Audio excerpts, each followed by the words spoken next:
And out of the deep, blue, watery seas, we have such villains unlike we have ever seen as they have evolved from toon-like villains, evolved into more serious villains, and even villains that became the victim under the dictation and rule of such like Skeletor. We find the evolution continues under New Eternia Mer-Man. And it is he that we will be reviewing today. A mysterious underworld, underwater villain.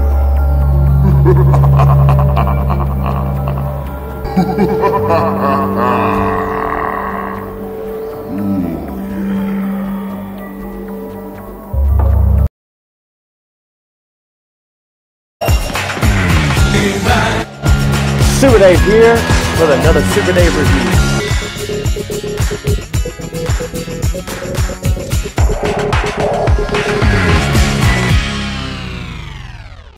Super Dave here with another exciting Masterverse, this time New Eternia review, the final one in Wave 14, the latest from Mattel, and we're excited to introduce to you, finally, it is Mer-Man. And he is looking phenomenal. There's been a lot of people raving about this guy, about how cool he looks and how good he looks. Finally getting a Mer-Man worthy of this line. And I would agree. Just take a look at that awesome artwork on the side. There's just something about those eyes as if they're underwater or something. And we'll check them out closer, but just take a look at that awesome artwork there. And of course, that artwork on the front wraps around. He's swimming underwater. We see some fish and some other things happening there. And that's cool. Look, He-Man's about to throw Beast-Man in the water, like in that iconic first season. And I guess Mer-Man maybe was underwater observing all that, right? And then if we go on to the other side, we see Mer-Man standing there in all of his glory with his cool sword. Looks like there's some kind of octopus-type beast behind him. There's some of his other accessories that's showing off there. And there's that bio. If you'd like to pause and read that now, you certainly can. And you see there's the other selling points, and we have fulfilled all four now. All are up and ready to watch if you haven't seen them in Wave 14. But let's go over here to Snake Mountain and check out our all right.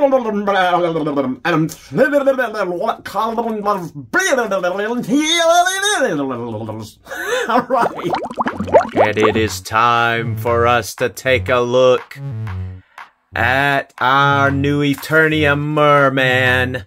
And let's first take a look at his accessories.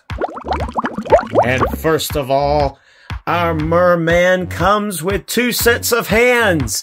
He comes with a set of open palm webbed hands with webbed fingers, and then also a set of weapon holding hands. As you see, he's holding his sword, his coral reef looking sword with a spear. And this time it even comes with a little bit of a ribbon hanging off that spear, which is cool. And he comes with that iconic looking armor and chest armor. There's a little bit of a shine about this guy too, which we'll look at a little closer in closer look section. But also just mention to you that there also is a peg on the back of his armor to be able to peg his sword into. But the downside about that is there is a giant peg sticking out of the sword. So you have to be careful which direction you turn it, or that will be seen. So that's a little bit of a downside, but other than that, I think he's looking really cool, and just my first impression, because his outfit and his build and his motif, his total look, his aesthetics, man, he is top notch. He's up there with Skeletor as far as how he looks. I would say, along with some others, I think we're finally getting a Mer-Man that is at the level and scale of this line to be proud of. Now some have said that his eyes kind of follow you when you move, so let's just check and see if his eyes follow us. Is his eyes following you? I don't think so. I don't think they're turning to look at us like kind of like that special effect. Well, it kind of looked like it did a little bit then. May depend on what direction you're looking at him.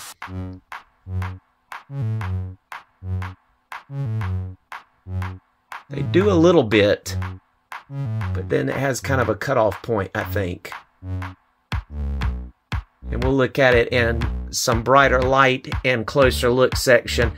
But that is just cool, and that's all of his accessories. So now let's take a closer look and check out his articulation. Alright, let's bring our Mer-Man on in here a little closer and take a look at him. He's looking phenomenal here. And let's take a look at that head sculpt first. Those eyes are just something else. And turn them side to side and see.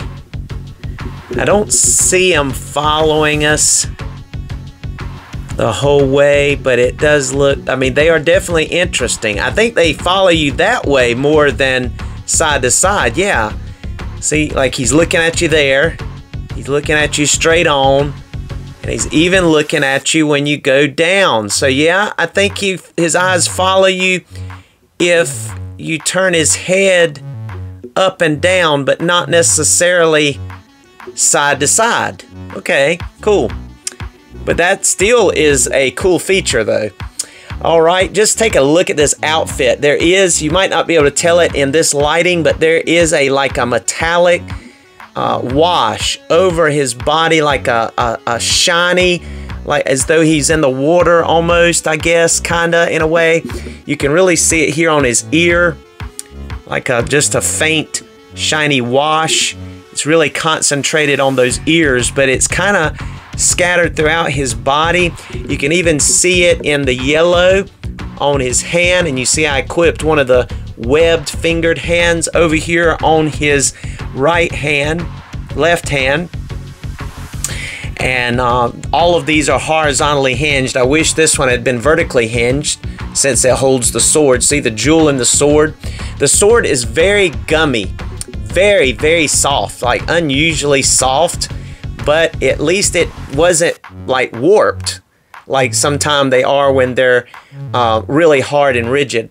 But it's kind of hard for his hand to kind of hold on to it tight because of it being so gummy. And then also there's that peg I was telling you about. Not a huge fan of the peg, but I do like the fact that we can plug it into his hole there in the back. See, there's some little rivet type little indentions and texture along the edge of that part that comes around the front. It's definitely different from what we've seen so far. There's a jewel right there in his belt. It has that scaly loincloth again like we saw in one of the other offerings of Mer-Man.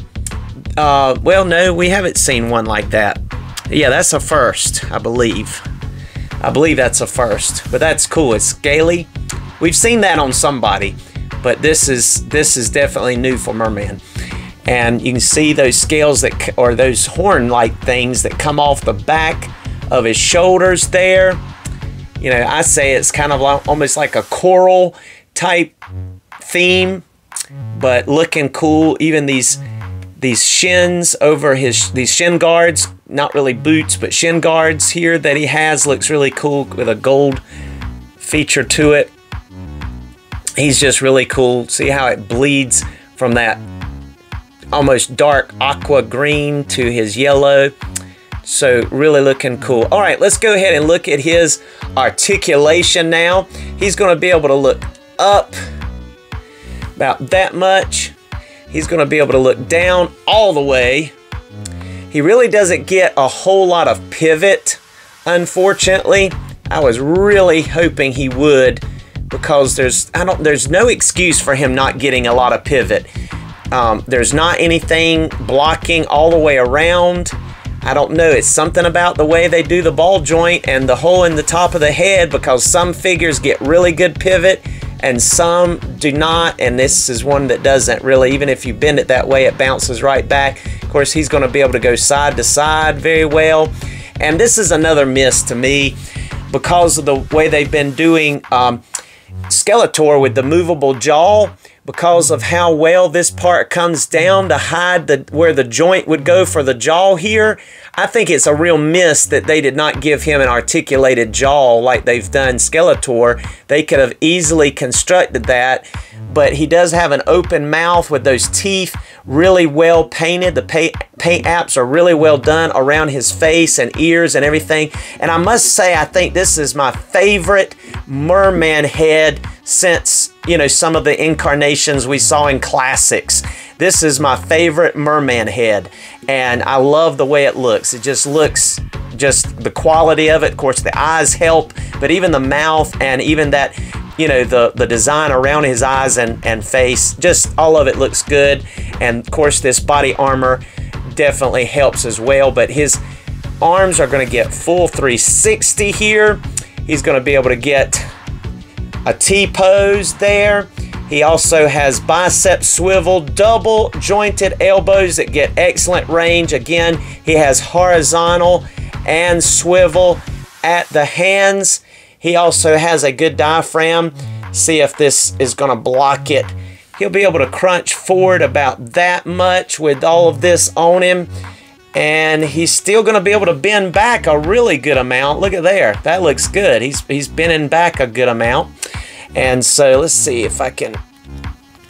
Okay. Yep. Crunch forward. So there was a big difference there. There we go. So that helps him look up as well a little bit better. But he also is going to get good side to side. So that gets the full hula hoop motion and that smooth tripod motion from side to side that way as well. A rotation and a rotation at the waist. He gets full splits. He also has the drop down method, as you see there. And then he is going to be able to kick up a really good amount. And yes, he does have the thigh rotation there. He also has double jointed knees, and they're tight but not too tight. And then he also has boot cut. He's going to be able to get, let's see, not quite full tiptoes, kind of bumps in the back here. He's going to be able to go up a fairly decent amount. And then he gets pretty good rockers with a peg hole in the bottom. So there you have Mer-Man with all of his articulation looking really nice, looking really good. I love the deco. I love the whole look of him. He is just really cool. And while we've got you here this close, let me go ahead and show you. You can plug that sword right there, and you can have it either seen, you know, wherever you want, if you wanted to do something like that, which I don't guess so, or have it unseen, basically like that, where you wouldn't know nothing about it being back there. There you go. Cool. But there you have him, looking cool. I really like this Mer-Man. All right, now let's go do some comparisons. All right, here we are looking at all 4 of the Mer-Man action figures I have. And here is our Club Grayskull Mer-Man by, I think it was Super 7, but I'm not sure. I know Mattel and Super 7 did some of these, but I think this one looks better in the classics form here, Club Grayskull Filmation style Mer-Man, than even the one they did for Origins. Definitely, you know, the full body look, to look just like the cartoon animated version. And then we finally get a new Eternia Mer-Man that I believe does him justice for sure. Just looks great. He's the best one yet, because we got two Revelation Mer-Man. This is Mer-Man when he was still following Skeletor at the beginning of the series on Netflix, and then here he was, poor old Mer-Man, beaten and battered and skinny, and his eye poked out more like a pirate, having to work on his own undersea. He was kind of going back to being Lord of the Sea or Master of the Sea again kind of situation though, but he was scarred up and in bad shape there in a lot of ways, but he did have some minions following him. But so you got two Revelation versions of Mer-Man, and this of course wasn't a Masterverse, this was Classics, but all three of these are Masterverse, but this is definitely the best one yet. Looking amazing, looking awesome. So there we have, and like I said, I don't have any Classics. I just never was able to get a hold of a Classics Mer-Man. I started collecting late, and just didn't want to spend that kind of money on a Mer-Man. He's never been one of my favorite figures from the original series, but this one is definitely changing my mind on that. I like this character. Wave 14 is knocking it out of the park. 4 for 4 in my book. All right, let's look at some other comparisons. And here is our new Eternia Mer-Man alongside of Masterverse Slush Head from New Adventures of He-Man villains. And then there is a figure, those of you who play Fortnite will know who this is. I got him several years ago because I just loved the fact that this was a humanoid whose head is in a fishbowl. That is just too good to me. And I said, that dude will go along with Mer-Man and the Masters of the Universe. So yeah, I pretend like he works for Mer-Man. And then I love my DC Comics King Shark, because I put a little special loincloth around his waist and gave him a sharp samurai knife type thing and made him a MOTU villain to go along with Mer-Man. So he works for Mer-Man. So you get an idea of these guys. He was a Build-A-Figure in before McFarlane took it over, when they actually knew how to do really good looking figures. Not to say McFarlane hasn't, but nothing to reach the caliber of how cool this guy is. He even came with a hammerhead or you could get the hammerhead portion to go with it as well. Articulated jaw. This is one of my favorite characters. And then the little fishbowl dude, and there he is. I mean, Slush Head, all of them are looking good. So there is a kind of a picture. I kind of think that this Mer-Man kind of looks a little taller too, because of his ears, just a little bit. I meant to mention that when we were comparing Mer-Man figures. But anyway, looking cool here. All right, here's the whole gang. We have Spike Ore, Trap Jaw, our new Eternia Battle Armor Skeletor, and I put the Bone Throne Skeletor hood on his head instead of the helmet. There's our new Eternia Mer-Man. There is Stink Ore from the Revelation, and you might remember in the original vintage, Stink Ore and Mer-Man actually shared the same head, but not in this series, not in this set. It has a different head sculpt, so that's cool. And then there's Clawful back there. And of course we have Whiplash and Beastman. Tall dudes heading up the back, heading up the rear up there. But they are just looking awesome, awesome, awesome. Thank you so much for joining us for this Super Dave review of this Mer-Man and the final figure in Wave 14 that I've reviewed. Go back and look at the rest if you haven't. This is an awesome wave. If this is a sign of things to come, I'm excited. And I hope that you'll come back and join us again. But don't forget, we have some photos in the photo gallery. Be blessed. See you next time.